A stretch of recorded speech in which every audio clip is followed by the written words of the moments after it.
হিউম্যাড, প্রচণ্ড গরম, আমার দাঁড়িয়ে থাকতেই কষ্ট হচ্ছে, আপনারা কীভাবে বসে আছেন আমি তাও চিন্তা করতে পারছি না। তো প্রথমে আমরা দোয়া করি আল্লাহর কাছে, আল্লাহ পাক যেন আমাদের উপরে এই যে প্রচণ্ড গরমের একটা আযাব মনে হচ্ছে, আল্লাহ পাক সেটা যেন দূর করে দেন।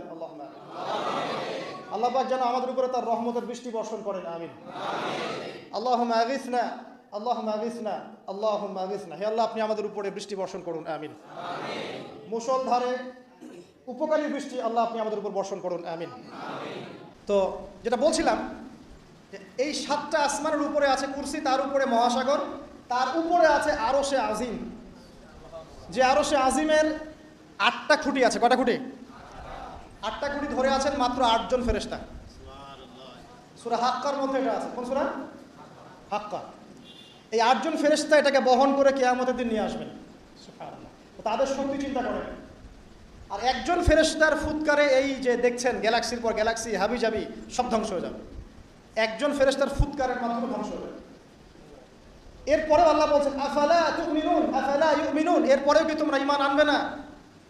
আওয়ালাম ইয়ারাল্লাযীনা কাফারু, কাফেররা কি লক্ষ্য করে দেখে না? আন্নাস সামাওয়াতি ওয়াল আরদা কানাতা রাতকান, এই 7টা আকাশ, মহাবিশ্ব এবং পৃথিবী একটা কেন্দ্রের মধ্যে ছিল, বিন্দুর মধ্যে ছিল।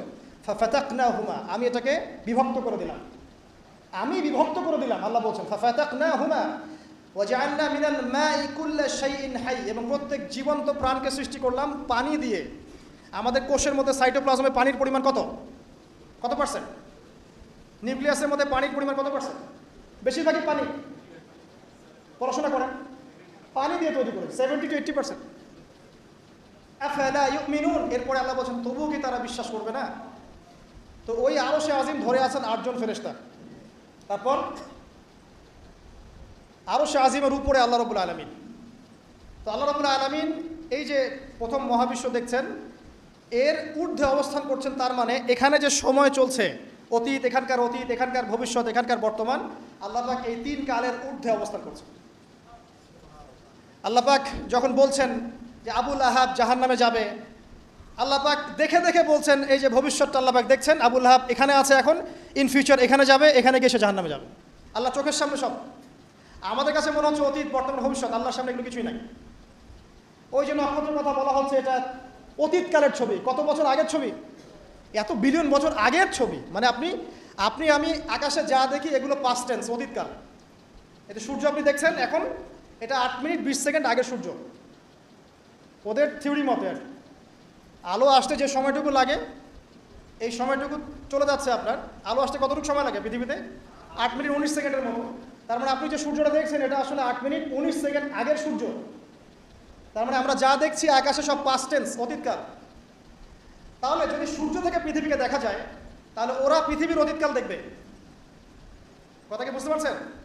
আল্লাহ পাক এগুলো সবের ঊর্ধ্বে। এই আলোর চেয়ে প্রচণ্ড গতিতে, আলোর বেগের চেয়ে যদি অনেক অনেক অসীম গতিতে কেউ যদি ছুটতে পারে মহাকাশে, তাহলে সে এই সব কালের ঊর্ধ্বে চলে যাবে। স্টিফেন হকিংসেরও তো সূত্র আছে এরকম। এটাই নবী সাল্লাল্লাহু আলাইহি ওয়াসাল্লামের মেরাজের সাথে মিলে যায়। তিনি গিয়েছেন, ফিরে এসেছেন, এসে দেখেছেন অজুর পানি গড়িয়ে পড়ছে টাইমের ঊর্ধ্বে। সবই বৈজ্ঞানিক, আসলে প্রমাণ করতে পারে না। তখন বলবে যে ধর্ম, মৌলবাদ, অন্ধবিশ্বাস ইত্যাদি ইত্যাদি। যখন প্রমাণ করতে পারবে তখন ধার্মিক হয়ে যাবে প্রতিটা বিষয়। তো এটা নিয়ে আরো ডিপ কথা আছে, আজকে ওইদিকে আমি যাচ্ছি না, শুধু এতটুকু বলছি আল্লাহ পাক এই সব কিছুর ঊর্ধ্বে। সেখান থেকে আল্লাহ রাব্বুল আলামিন সব কিছু দেখেন এবং শোনেন।